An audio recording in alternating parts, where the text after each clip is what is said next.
अगर आपने किसी भी दौर में अगर आरएसएस का विरोध किया है, भाजपा का विरोध किया है, आज करने के लिए है, तो आपको जेल जाना ही पड़ेगा, या आपकी कुर्की होगी, आपकी नीलामी होगी, आज नहीं कल, 2 साल बाद, 4 साल बाद, 5 साल बाद, जब तक इनकी सरकार रहेगी। क्योंकि वो एकल पार्टी स्थापित करना चाहते हैं चीन की तरह से, और उसमें जो भी ऐसे लोग हैं बहुलतावादी समाज के, उन सब लोगों को एक एक करके या तो ख़त्म होना है, या मारा जाना है, या अपने को उनके साथ जोड़ लेना है। इस 3 में से जिन भी साथियों को जो भी पसंद है वो करना पड़ेगा। ये जो सरकार है अभी केंद्र में बैठी हुई, हम सब लोगों को अलग अलग करके, कभी गांधीवादी मारे जाएंगे, फिर मार्क्सवादी मारे जाएंगे, फिर नक्सलवादी मारे जाएंगे, फिर समाजवादी मारे जाएंगे। जो हैं सब ये अपने को मान लें कि अगर एक साथ एकजुट होकर के नहीं लड़ेंगे तो वे सब एक एक करके अलग अलग मारे ही जाएंगे।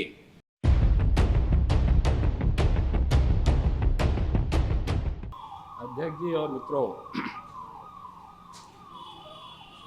डॉक्टर मित्तल ने काफ़ी तफसील से सारी समस्याओं को रखा है, इसलिए मैं उस तफसील में नहीं जा रहा हूँ। मैं केवल आज सुरेंद्र मोहन जी की स्मृति में ये सभा है, सबसे पहले सुरेंद्र मोहन जी से मुलाकात जनता पार्टी के ज़माने में हुई थी, लेकिन गहरा परिचय जब हम लोग बोधगया का आंदोलन बिहार में चला रहे थे, जो ज़मीन का मुद्दा था, अधिकांश साथी जानते हैं, तब जो उनका हम लोगों से गहरा जुड़ाव हुआ, जो उनके जीवन की सहजता थी, बिल्कुल कार्यकर्ता भाव से साथ में मिल करके बैठना, करना, प्लानिंग बनाना, उसने बहुत गहरे रूप से प्रभावित किया कि किस तरह के नेता और सामाजिक कार्यकर्ता को होना चाहिए। और जीवन के अंतिम क्षणों तक भी वो उनके जीवन की वो सहजता बनी रही। इसलिए आज के अवसर पर मैं सबसे पहले उनको नमन करता हूँ। मित्रों, अभी जो आज की समस्या है आप सब लोग जानते हैं, कारपोरेट की भी है, पॉलिटिकल पार्टी की भी है, सारी है, लेकिन मैं 2 चीज़ें कह करके अपनी बात समाप्त करूँगा। पहला तो ये कि जितना पार्टियों के बीच में झगड़े हैं, उससे कम झगड़े सामाजिक संगठनों के बीच में नहीं हैं। मैंने अभी हाल के जो बनारस का आंदोलन हुआ, जिसके बारे में कुछ साथी जानते होंगे, तरह तरह के साथी, अलग अलग संगठनों के साथी नहीं पहुँचे, नहीं आए, केवल इसलिए कि अरे ये तो गांधीवादियों का है, ये तो सर्वोदय वालों का है, ये तो सर सेवा संघ का है, इन्होंने तो भूदान आंदोलन शुरू किया था, उससे हमारा आंदोलन बिखर गया था, क्रांतिकारी काम नहीं हुआ, वगैरह वगैरह, ऐसे ढेर सारे विश्लेषण चले। मित्रों, मैं केवल इतना याद दिलाना चाहता हूँ, ये जो सरकार है अभी केंद्र में बैठी हुई, हम सब लोगों को अलग अलग करके, कभी गांधीवादी मारे जाएंगे,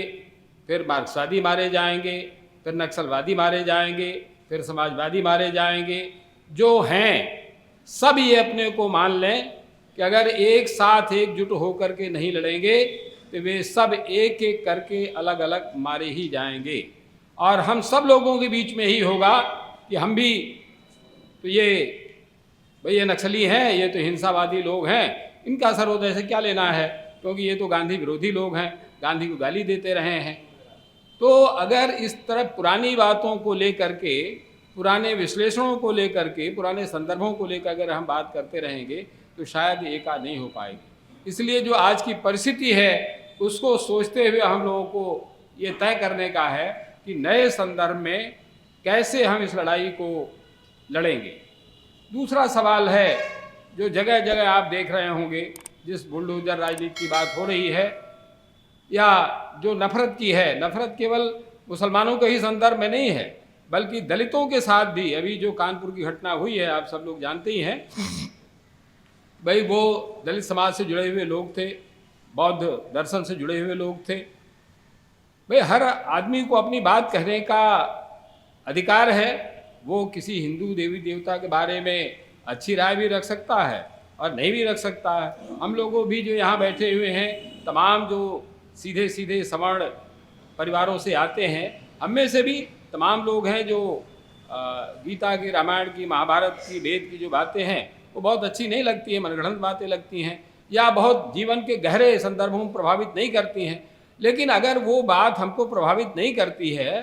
तो, या जिन दूसरे लोगों को प्रभावित नहीं करती है उनके हम विरोधी हो जाएं, उनके साथ मारपीट करें, उनके साथ गाली गलौज करें, ये बिल्कुल अशोभनीय भी है, अव्यवहारिक भी है और अलोकतांत्रिक भी है। इसलिए जहाँ भी ऐसी घटनाएं हो रही हैं उनके साथ हमको एकजुटता भी प्रकट करने की ज़रूरत है, खड़े होने की ज़रूरत भी है। क्योंकि ये थोड़ी तल्खी के साथ बात मैं कह रहा हूँ, जब बनारस की ये घटना हुई थी मैंने अपने साथी के राय को भी और भी जो PUCL के लोग थे, CFD के लोग थे, उनसे भी कहा कि भाई कम से कम एक टीम आकर के जो सरासर अन्याय है, कानून का सीधे सीधे उल्लंघन है, उस पर जांच तो करनी चाहिए। लेकिन तमाम सारे साथियों की अपनी अपनी व्यस्तताएं हैं, उन व्यस्तताओं के कारण लोग पहुंच भी नहीं पाए और जो लोग पहुंचे उनकी कई महीने हो गया अभी तक रिपोर्ट भी नहीं आ पाई। तो अगर इस तरह की हम लोगों की निष्क्रियता है तो उसके खामियाजा हम सब लोग किसी न किसी रूप में भुगत रहे हैं और भुगतेंगे भी। जबकि इसके ठीक विपरीत मैं अभी प्रेम सिंह जी से कह रहा था कि बनारस में प्रोफेसर आनंद कुमार और हमने एक मनरेगा मजदूरों की मीटिंग तो उनकी थी, उन्होंने हमें हम लोगों को भी गलती से बुला लिया था। मीटिंग में गए, अगले दिन आज मीटिंग हुई और कल मनरेगा मजदूरों के जो लीडर थे उनको थाने के पुलिस ने ग्राम प्रधान के द्वारा, BDO के द्वारा उनको बुलाया और डांट लगाई और 12 मजदूरों के जो जॉब कार्ड थे वो कैंसिल हो। ये सरकार इस लेवल पर काम कर रही थी। जिन लड़के लड़कियों ने सर्व सेवा संघ के सवाल को लेकर के, उस दुर्घटना को लेकर के अपने इलाके में चली गांव में केवल छोटा सा जुलूस निकाला था, मुश्किल से 100-150 लड़के लड़कियां रहे होंगे, कुछ गांव के लोग थे। अगले दिन पुलिस के माध्यम से ग्राम प्रधान को बुलवाया गया, ग्राम प्रधान को डांटा गया। ग्राम प्रधान ने उन परिवारों के गार्जियन को बुलाया, उनको डांट लगाई, भाई ये तुम्हारे लड़के लड़कियां अगर जाएंगे ये जेल चले जाएंगे, उनका जीवन करियर खराब है। वो तो इतने एक्टिव हैं कि आज घटना हुई, कल उसकी प्रतिक्रिया हो गई और हम कई महीने बीत जाते हैं, हम जा भी नहीं पाते हैं, मिल भी नहीं पाते हैं, हम अपनी रिपोर्ट भी दाखिल नहीं कर पाते हैं। तो मित्रों, मैं यह बात केवल इसलिए दोहरा रहा हूँ कि कम से कम हम लोगों को जो बीती बातें हुई, लेकिन आज के संदर्भ में हम बहुत सक्रियता के साथ, और अंतिम बात कहते हुए मैं समाप्त कर रहा हूँ कि हम सब लोग जानते हैं कि हमारी जो सांगठनिक ताकत है वो क्या है। हम लोगों ने अपने संगठनों पर बहुत ध्यान नहीं दिया, वो तमाम उसके कारण होंगे, मैं उसके विस्तार में नहीं जा रहा हूँ। लेकिन आज अगर हम अपने संगठनों को, खास तौर से जनता के बीच में जाने के जो अभिक्रम हो सकते हैं, वो चाहे धार्मिक तौर तरीके हों, चाहे सेवा के तौर तरीके हों, राजनीतिक तौर तरीके हों, जैसे भी, चाहे विद्यार्थियों के बीच में जाने का हो, अगर हम सक्रियता से उस काम को नहीं करेंगे तो आप सब लोग देख रहे हैं, मुझसे ज़्यादा शायद देख रहे होंगे कि वो लगातार अपनी रीच बढ़ा रहे हैं। और उसका एक ही जवाब होगा जो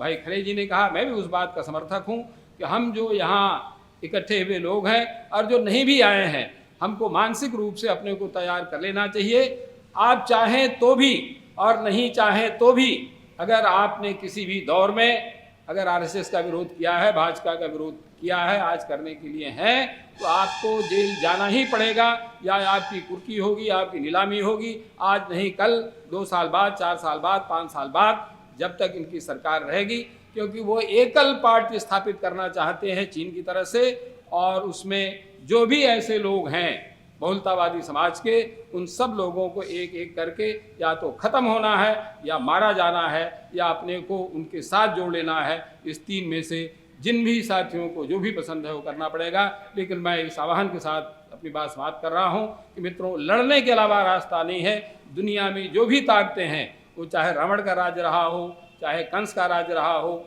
चाहे बाद के दौर में भी जितने दौर आए, उसमें लड़ने के अलावा कोई रास्ता नहीं है। लड़ना ही उन समस्याओं का समाधान है। हम सब लड़ेंगे और जीतेंगे इस विश्वास के साथ। आप सबको बहुत बहुत धन्यवाद, प्रणाम।